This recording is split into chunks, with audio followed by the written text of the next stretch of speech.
This is the very first video, and what better way for the first video to be about this legendary football coach, Sir Alex Ferguson. Of course, if you know your football, he was the famous manager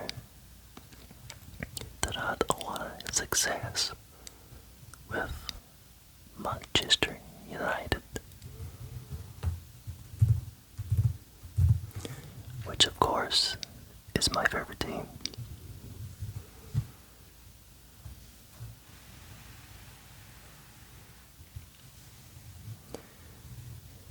And we're going to look a little bit into his life, read a few pages, look at a few pictures, just talk about this great man.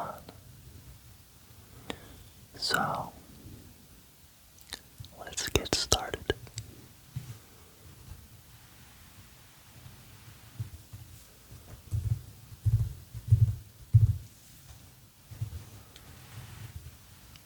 Let's take a look at the book from every angle.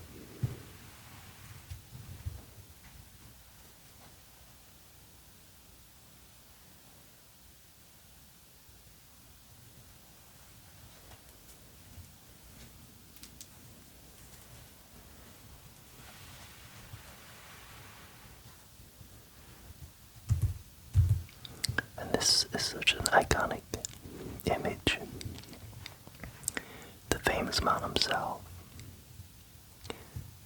heading into the tunnel. And it looks like it might be his last game.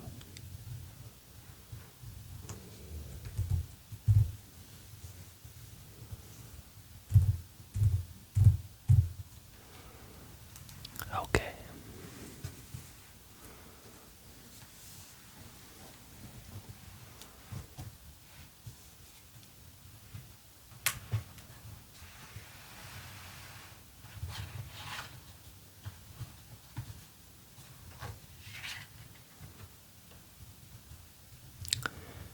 Sir Alex, 26 years, made possible. And of course, that's how long he was at Manchester United. And had unprecedented success. A little rough at the beginning, but my goodness me, did he have a fantastic career at Manchester United.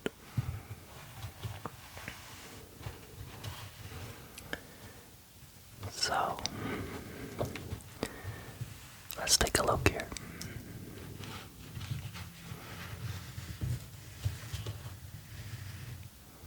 My autobiography is the inspiring story of a man who is widely considered to be the greatest manager in the history of British football.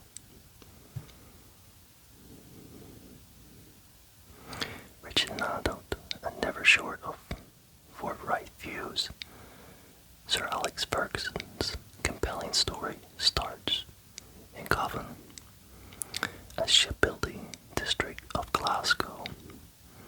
Always honest and revealing, he reflects on his epic journey and his managerial career that embraced the unprecedented European success for Aberdeen and 27 triumphant years with Manchester United. Over the last quarter of a century, there have been as many changes at Manchester United as it became a global sporting power. The only constant elements have been the manager, the quality of this squad, and the club's amazing run of success, which included winning the Champions League for a second time in 2008 and the Premier League in 2013, which of course was the last time we won the Premier League, which gives me great pain, which I'm sure if there's any other rival supporters watching this will probably have a little smirk on their face, which is okay. One day we'll get back, I'm sure, but maybe not have the same success, but we'll get there. Too big of a club to not get there. So, it was directly due to Sir Alex's vision, energy, and ability that he was able to build teams both on and off the pitch. And in his thoughtful and fascinating way, he describes how he developed an academy to bring on Ryan Giggs, David Beckham, Nicky Butt, Paul Scholes, and the Neville brothers. A manager of phenomenal skill, Sir Alex recounts the caring and encouraging but firm way in which he handled his top players, such as Ryan Giggs, Roy Keane, Eric Cantona, and Ruud van Nistelrooy, and dealt with the increasing number of global stars like Cristiano Ronaldo and David Beckham, who has described him as a father figure.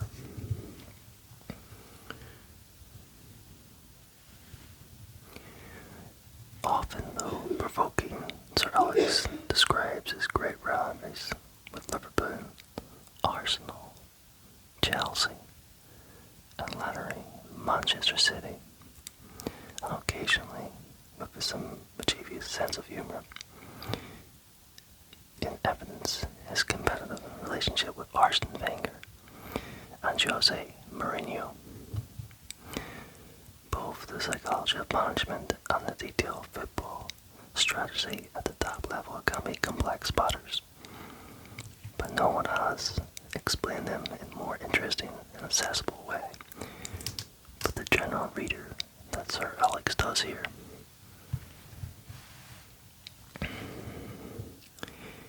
He has especially close family, and with racing, reading, and many, I'd say, interests, Sir Alex is a wonderful story to celebrate.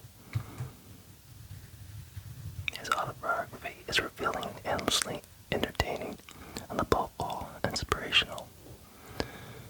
So, let's take a little look here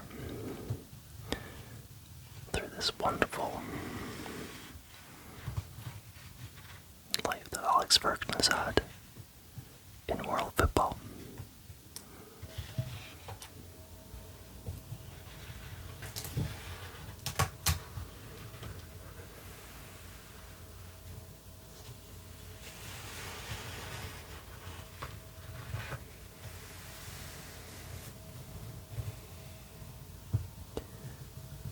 That's awfully nice of him.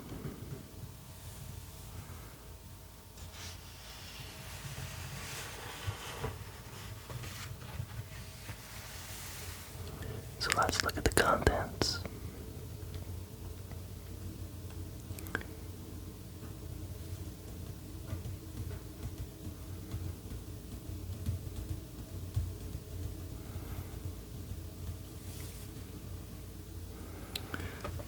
Let's look at his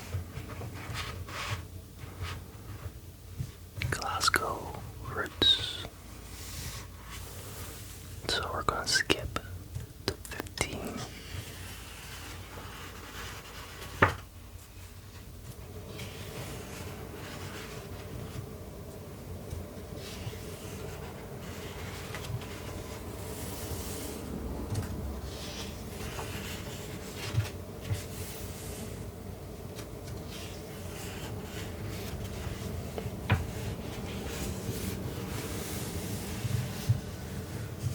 And here we are.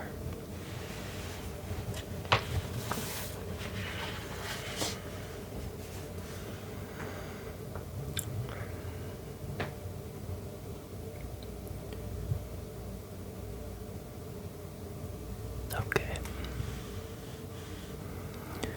So, the motto of the Ferguson clan in Scotland is see if I can say this. Is it Deluius? Experius? I probably murdered that. It says sweeter after difficulties. The optimism served me well through 39 years of football management. That's hard to believe, like, it's a long, long time. Over that time from East Stirlingshire for 4 brief months in 1974 to Manchester United in 2013, I saw beyond adversity to success on the other side. The act of controlling fast change year after year was sustained by belief that we would prevail over any challenger. Which is true. Alex Ferguson was determined to win, and nearly at all costs. He was very stubborn at times, but he was a genius and a really good manager, and he knew his players, and he only wanted players who would fight for him, which you would think is true for every manager, but he wasn't afraid to deal with those difficult players. And that's why, for all those years, the majority of those years, he has been very successful. Because the buck stops at the manager. The players should not have the power to do what they want, no matter how big you may think the player is. Sometimes they have to go, and he was brilliant at that.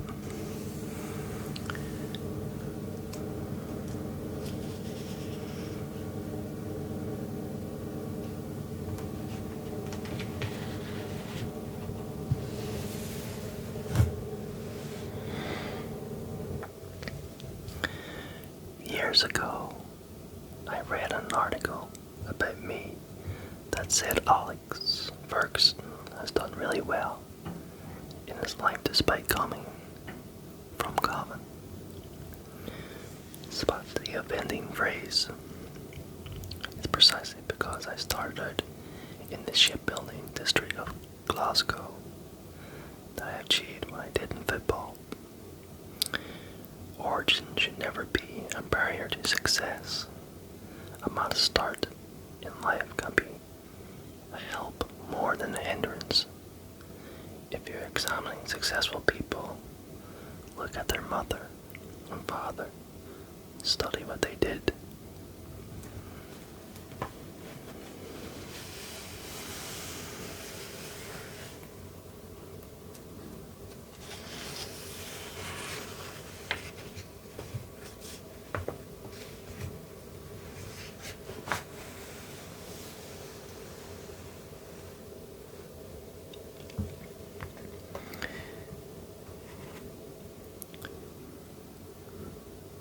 About energy and motivation and working class background was the barrier for many of my greatest players. On the contrary, often it was part of the reason they excelled. In my time in the dugout, I have fans from managing East Sterling players on £6 a week to selling Cristiano Ronaldo to Real Madrid for a record fee then, of course, £80 million. My St. Mirren squad were on £15 a week and were left to fend for themselves in the summer because they were part-time. The maximum any Aberdeen first-time player earned in my 8 years at Broadry was £200 a week. The ceiling set by Dick Donald, my chairman, so the financial journey for thousands of men I managed in nearly 4 decades was from £6 a week to 6 million a year. I have a letter on file from a chap who said that in 1959-60 he worked in the dry docks in Coven and used to visit a particular pub. He remembers a young navigator coming into this establishment with a collecting tin for the apprentices' strike fund and delivering a firebrand speech. The only thing he knew about this boy was that he played for St. Johnson. His letter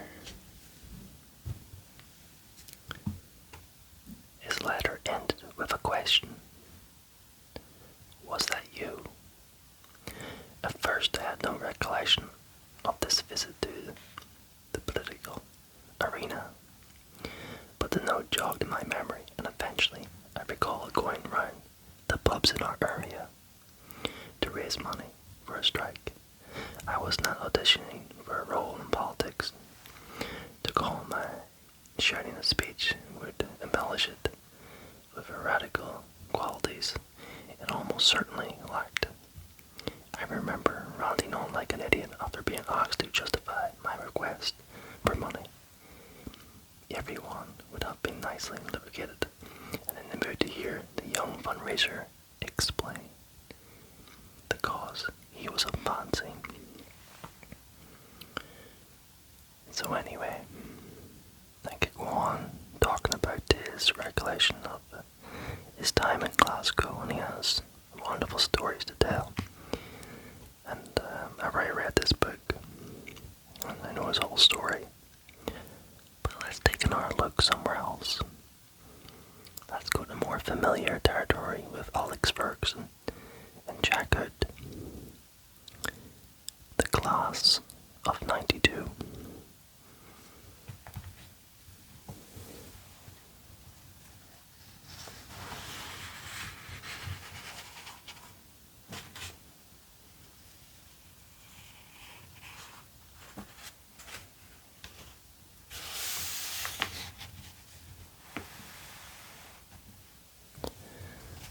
There's a nice picture of him right there.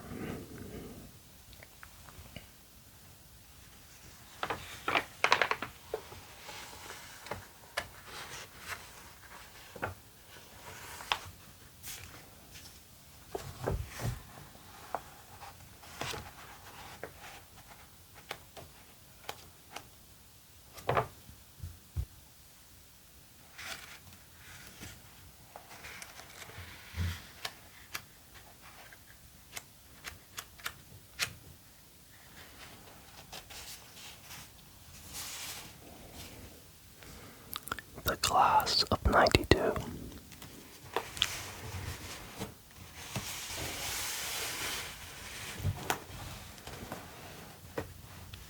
Let's get a little bit closer here.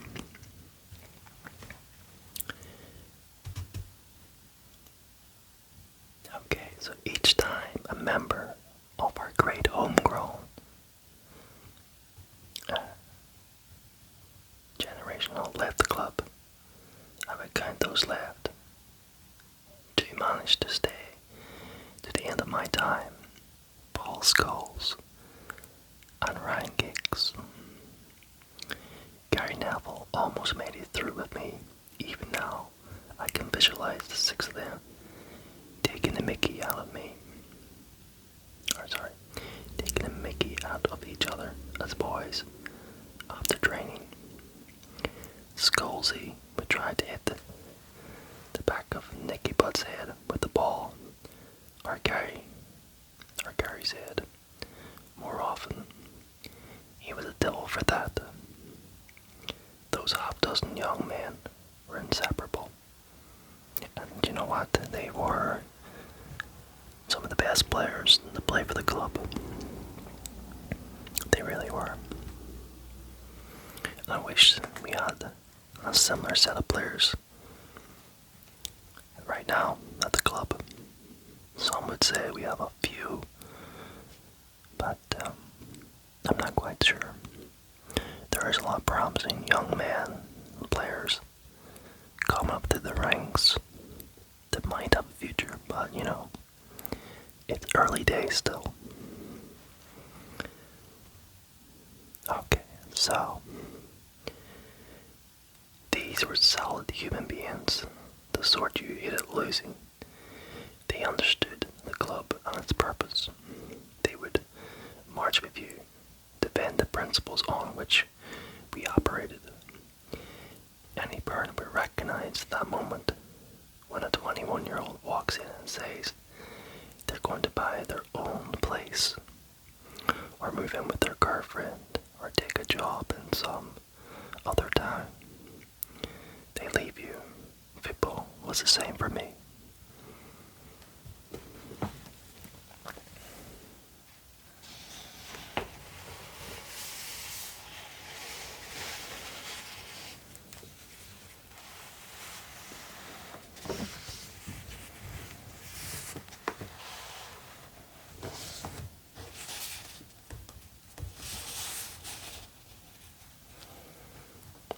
Okay, I'm going to read a little bit more of the class of 92, and then I'm going to look at some photos, and then we're going to call the end of the video. And if you like this kind of video, just let me know. I can always come back and make part 2 and 3 and go into more detail. Well, just this book. Maybe end up reading the whole thing eventually, who knows. But for today, for now, it's just going to be a little bit. So I hope you're finding it relaxing and informative at the same time.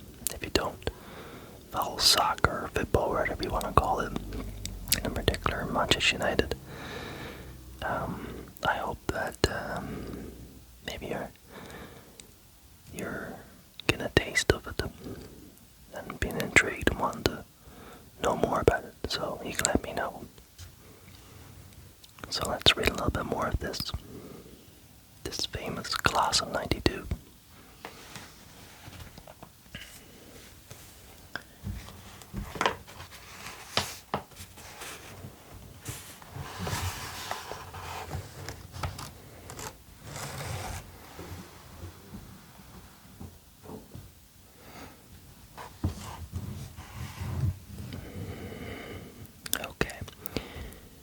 I became greatly attached to the men who were with me from their teenage years. The so-called class of 92, I saw them grow from 13 years of age. Nicky Butt was a prime example. He always reminded us of a cartoon character with the freckles, the big ears, the buck teeth on the front page of a comic. Mad. That mischief, that development. They were so long under my care that they felt like family to me. I would chastise them more than other players because they felt like relatives more than employees.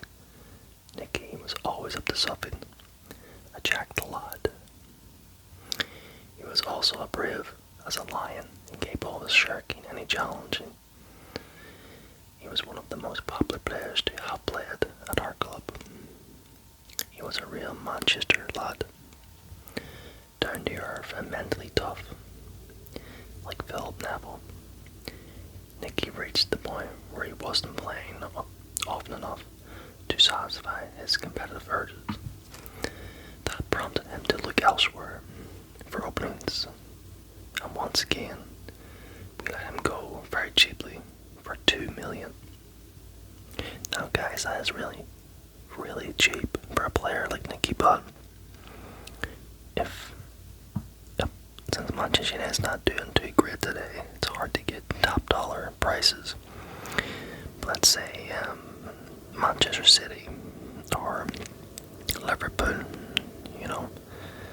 Liverpool had Jurgen Klopp, and Man City had Pep Guardiola, two wonderful, fantastic coaches.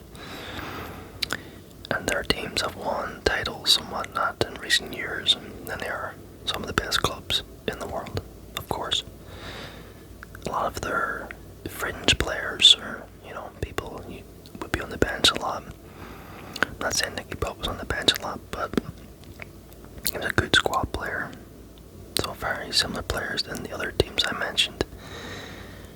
get 30s and 40 millions in some of these players. 2 million. Okay, it was over 20 years ago, but still, that's probably the equivalent of maybe, I don't know, 10, 12 million.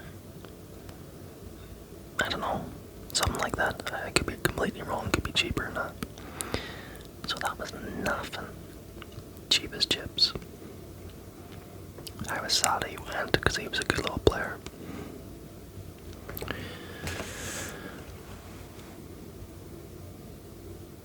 So yeah, and Manchester United way back in the day, we never really got top dollar. You know, the odd player here and there, like Ronaldo, when he left in 2009, we did get a lot of money, but we probably should have got a lot more. Because after all, he was one of the best players ever. You know, so anyway. Those men didn't owe us a penny. We acquired them from nothing through our academy. The money for Nicky was a token sum to ensure he left for the best deal.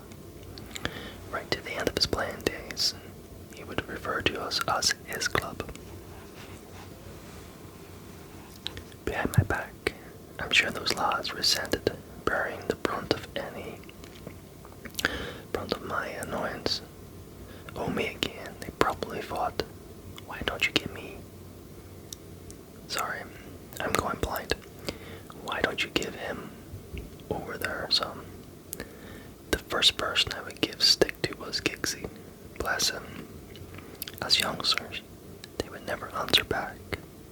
With time, Ryan learned to defend himself.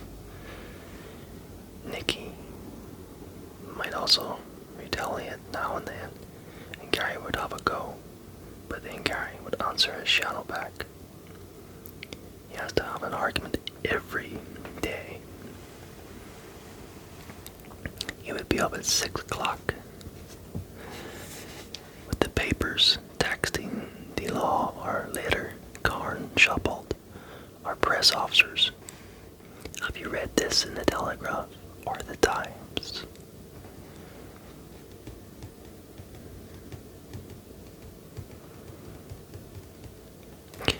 Okay guys, I'm gonna leave it there. I would love to read a lot more about the class of 92.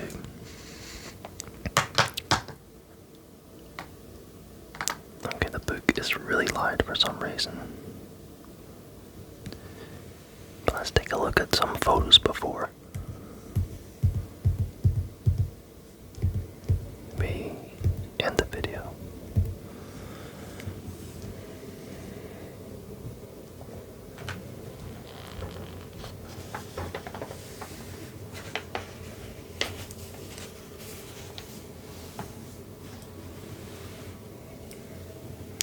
Okay, so here's the picture from earlier.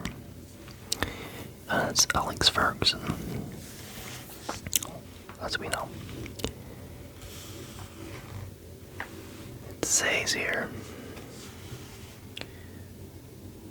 he had no idea that a stand at Old Trafford would be named after him. And he's very proud of it. And as you see up here, the Alex Ferguson stand.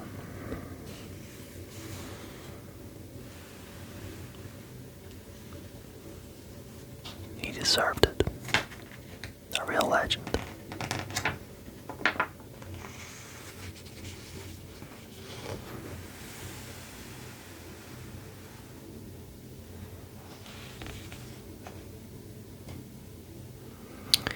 In this picture here, he's photographed with Bobby Robson. He is another one of the greats, not for Manchester United, but for England, and he did well at Newcastle United and other clubs like Ipswich and whatnot. He's been all around the world, I think, managing clubs as far as I'm aware. Always did like him.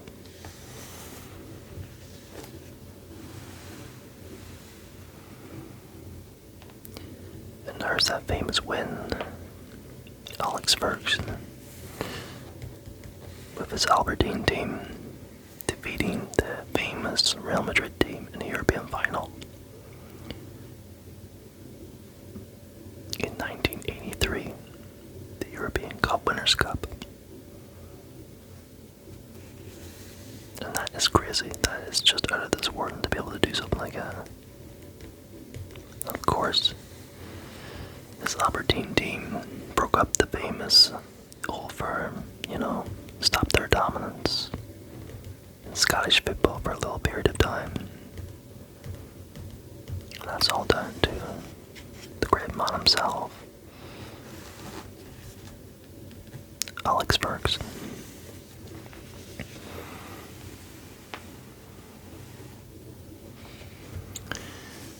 Talking about another legend, or talking about the legend. How about this legend here, Jock Stein? At the time, on this photo, he was the manager of Scotland.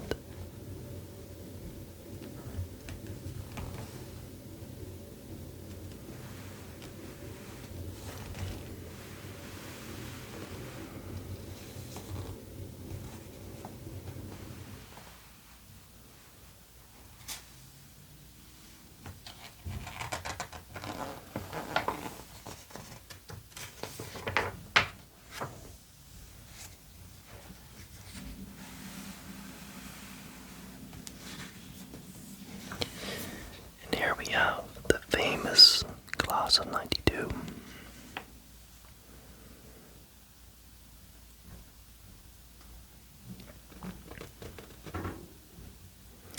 And the legend himself too, Eric Harrison. Him in the front. So let's go through these players. We have Ryan Giggs, the second one.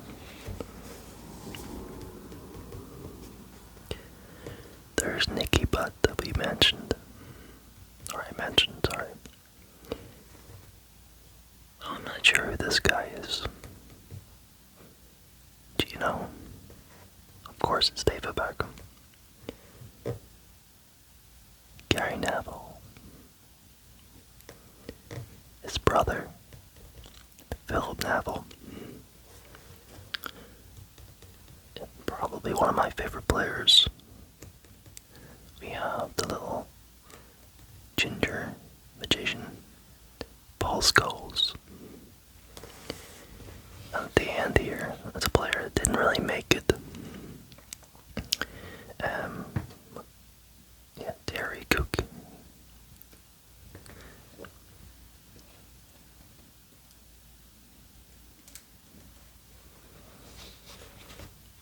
But the rest of them all had a good career. Ryan Giggs stayed at the club, then retired. Nicky Butt went off to Newcastle United. David Beckham got transferred to Real Madrid. Gary Neville stayed at Manchester United. Phil Neville left to go to Everton. Paul Scholes retired twice. He's an older guy, stayed at Manchester United. I'm not quite sure what happened to him. I think he got injured when he was really young and didn't make it. I always get mixed up. But yeah.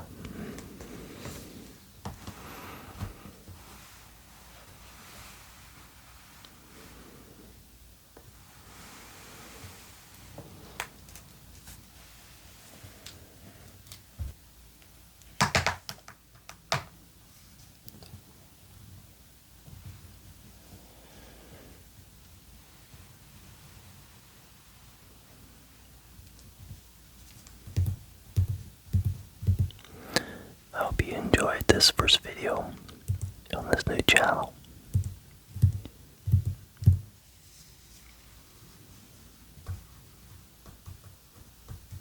And like I said, if you like this video, a part 2 of this, part 3, and so on.